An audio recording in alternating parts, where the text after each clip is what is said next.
देखिए यहाँ पे ज़मानत की दरख्वास्त दी हुई थी सिकंदर चांडियो और जुल्फ़कार चांडियो जो अक्यूज़ है उन्होंने। अल्हम्दुलिल्लाह इस कोर्ट ने उन दोनों की ज़मानत रद्द की है और हम हमेशा से मैं कहती हूँ कि मैं पुरुम्मीद हूँ कि मेरे मुल्क में मुझे मायूस नहीं किया जाएगा। मेरे वालिद साहब, मेरे दादा और मेरे चचा को बेदर्दी से कत्ल किया गया।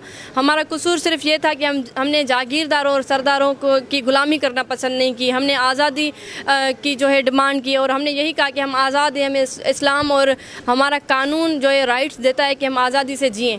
तो हम जागीरदारों और सरदारों को भी बताना चाहते हैं कि इंशाल्लाह हम इंसाफ जो हमारा हक़ है हम लेके रहेंगे और अदालतें जो हैं इंसाफ करती आई हैं और आगे भी हम पुरुम्मीद हैं कि इंशाल्लाह हम इन जागीरदारों और सरदारों को भी जल्द से जल्द फांसी के फंदे पे जो है देखेंगे।